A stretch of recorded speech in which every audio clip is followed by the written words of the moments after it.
జై శ్రీరామ్. ఆయలూరు టీవీకి స్వాగతం.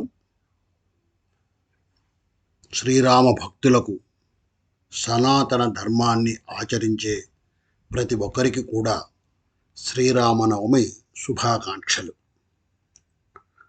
మనం అనేక మార్లు పెద్దలు చెప్పగా విన్నాము, కేవలం రామ అన్న 2 అక్షరాల పదమే మోక్ష మార్గము అని చెప్పి.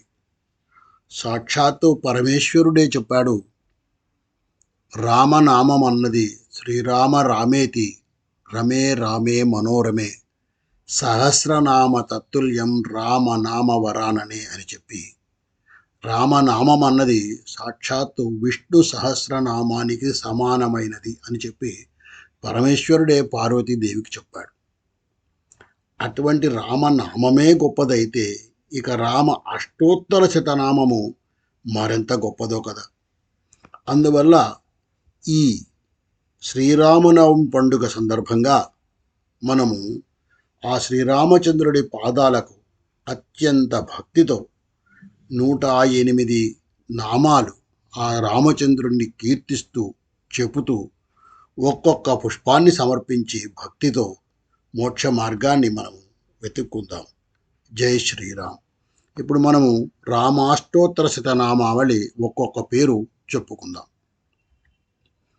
ఓం శ్రీరామాయ నమః. ఓం రామభద్రాయ నమః. ఓం రామచంద్రాయ నమః. ఓం శాశ్వతాయ నమః. ఓం రాజీవలోచనాయ నమః. ఓం శ్రీమతే నమః. ఓం రాజేంద్రాయ నమః. ఓం రఘుపుంగవాయ నమః. ఓం జానకీవల్లభాయ నమః. ఓం జైత్రాయ నమః.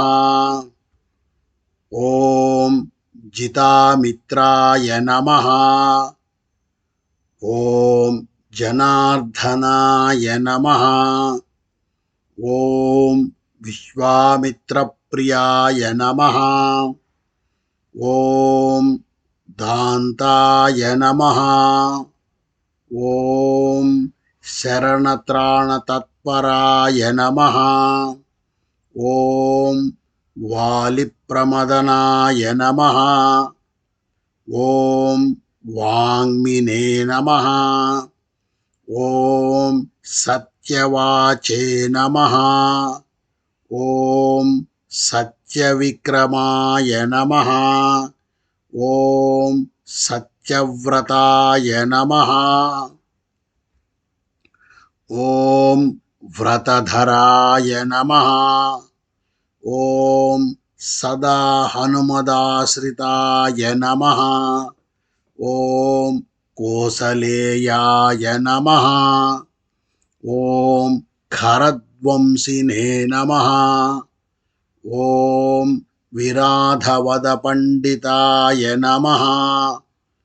ఓం విభీషణ పరిత్రాత్రే నమః. ఓం హరికోదండఖండనాయ నమః. ఓం సప్తతాళభేత్రే నమః. ఓం దశగ్రీవశిరోహరాయ నమః. ఓం జామదగ్న్య మహాదర్పనాశాయ నమః. ఓం దశకంఠ మదాపహాయ నమః. ఓం తాటకాంతకాయ నమః. ఓం వేదాంతసారాయ నమః. ఓం వేదాత్మనే నమః.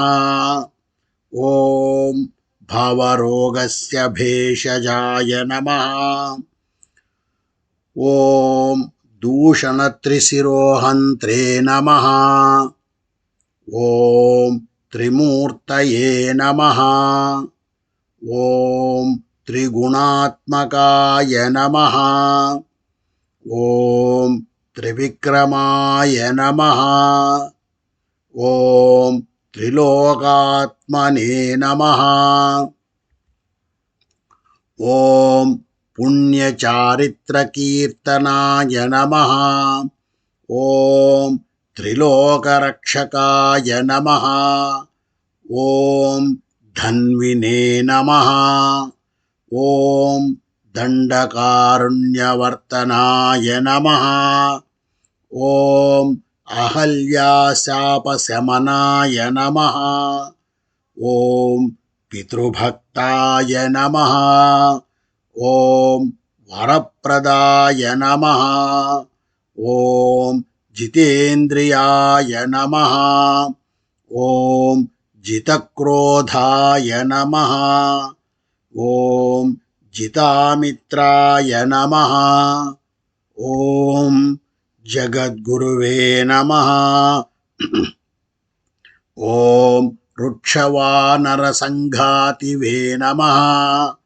ॐ चित्रकूटसमाश्रयाय नमः।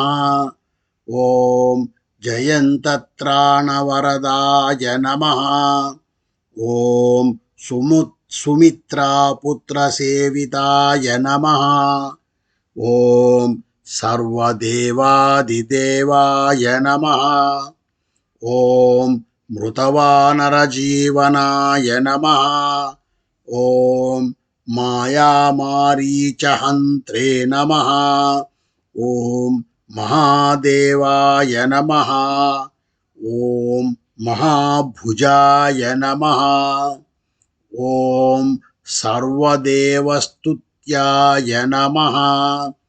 ॐ सौम्याय नमः। ॐ ब्रह्मण्याय नमः।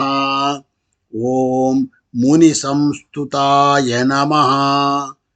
ॐ महायोगिने नमः। ॐ महोदयाय नमः। ॐ सुग्रीवेप्सितराज्यदाय नमः। ॐ सर्वपुण्याधिकफलाय नमः। ॐ स्मृतसर्वाघनाशनाय नमः। ॐ आदिपुरुषाय नमः। ॐ परमपुरुषाय नमः। ॐ महापुरुषाय नमः। ॐ पुण्योदयाय नमः। ॐ दयासाराय नमः। ॐ पुराणपुरुषोत्तमाय नमः। ॐ स्मितवक्त्राय नमः। ॐ मितभाषिणे नमः। ॐ पूर्वभाषिणे नमः। ॐ राघवाय नमः। ॐ अनन्तगुणगम्भीराय नमः। ॐ धीरोदात्तगुणोत्तमाय नमः। ॐ मायामानुषचारित्राय नमः। ॐ महादेवादिपूजिताय नमः। ॐ सेतुकृते नमः। ॐ जितवाराशये नमः। ॐ सर्वातीर्थमयाय नमः। ॐ हरये नमः। ॐ श्यामाङ्गाय नमः। ॐ सुन्दराय नमः। ॐ शूराय नमः। ॐ पीतवाससे नमः। ॐ धनुर्धराय नमः। ॐ सर्वयज्ञाधिपाय नमः। ॐ यज्विने नमः। ॐ जरामरणवर्जिताय नमः। ॐ विभीषणप्रतिष्ठात्रे नमः। ॐ सर्वावगुणवर्जिताय नमः। ॐ परमात्मने नमः। ॐ परस्मै नमः। ॐ ब्रह्मणे नमः। ॐ సచ్చిదానంద విగ్రహాయ నమః. ఓం పరస్మై జ్యోతిషే నమః. ఓం పరస్మై ధామ్నే నమః. ఓం పరాకాశాయ నమః. ఓం పరాత్పరాయ నమః. ఓం పరేశాయ నమః. ఓం పారగాయ నమః. ఓం సర్వదేవాత్మకాయ నమః.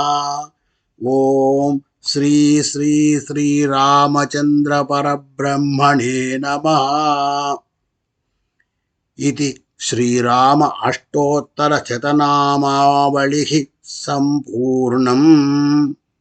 అందరూ కూడా ఆ శ్రీరాముని పేరు మనసారా తలుచుకుంటూ భక్తితో ఆయనను స్మరిస్తూ వారి వారి కష్టాలను తీర్చుకుంటారని, ఆ భగవంతుడి అనుగ్రహంతో కోరిన కోరికలు తీర్చుకుంటారని ఆశిస్తూ మరొకసారి జై శ్రీరామ్.